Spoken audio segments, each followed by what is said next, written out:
د پاکستان فوج غزا کې د اسرائیل له لوري د طاقت په استعمال کې د بیګناه وګړو په ځاني زیان سخت اندېښنې ښودلې او پوځي سرلښکر وایي چې د فلسطین ولس ته د پاکستاني قام بشپړه سفارتي اخلاقي او سیاسي مرسته ترلاسه ده. د ایس پی آر له مخې د پاکستان د فوج د کور کمانډرانو 280مه غونډه د 9 پروازه د فوج د سرلښکر جنرال عاصم منیر په مشرۍ کې شوې ده چې پکې د فلسطین په وضعیت پاکستان ته د غیر ملکیانو په ویستلو او د سمګلینګ د مخنیوي په چارو غور او باسونه شوي دي. د فوج ویان د ادارې په خپل بیان کې ویلي چې د غونډې ته وینا کې جنرال عاصم منیر زیاته کړه چې پاکستان به د فلسطین د کشالي د دایمي خواري او د مسلمانانو په مقدسو مقاماتو د غیر قانوني قبضې ختمول لپاره د اصولي دریځ خپل ملاتړ ته دوام ورکوي. د اسرائیل او حماس د جګړې پیل کېدو نه را پدې خوا چې پکې دواړو لورو ته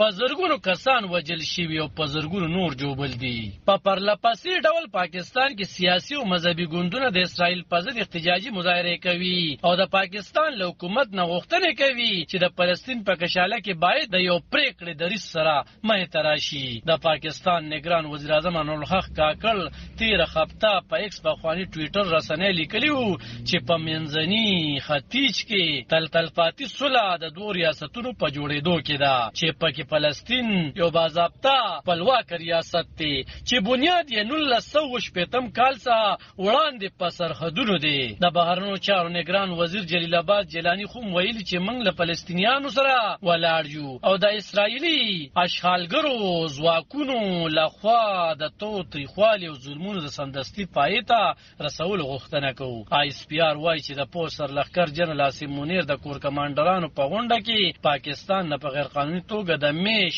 بهریانو په درناوي او خوندي توګه د بیرته ستنولو وینا کړې ده. بیان کې راغلی چې د کور کمانډرانو غونډه کې د روان کال د لومړي نومبر نه په ملک په غیر قانوني توګه د میش ټولو بهرنیو وګړو د ویستل کېدو په اړوند د مرکزی حکومت د پریکړې بشپړ ملاتړ ښودل شوی دی. د پاکستان حکومت د روانې میاشتې په 3 نیټه ویلي وو چې په خیوات کې غیر قانوني میش غیر ملکیان د نومبر تر لومړۍ نیټې وخت لري چې په خپل خوخه خپل خیوادونو ته لاړ شي. هغه داوا کړی و چې افغانان په پاکستان کې په ترهګرۍ کې ککړ معلوم شوی دي. د ملګرو ملتونو کارپوهانو د 9 پروازه ویلي چې پاکستان باید زر تر زر افغانستان ته د 1.3 میلیونو افغانانو د بیرته ستنولو بهیر ودروي. پاکستان کې پښتنو ملتپالو سیاسي او مذهبي ګوندونو هم د پاکستان دغه پریکړه ته سخت غبرګون ویلی وو. علب خان شیرپو دلبر نیوز 400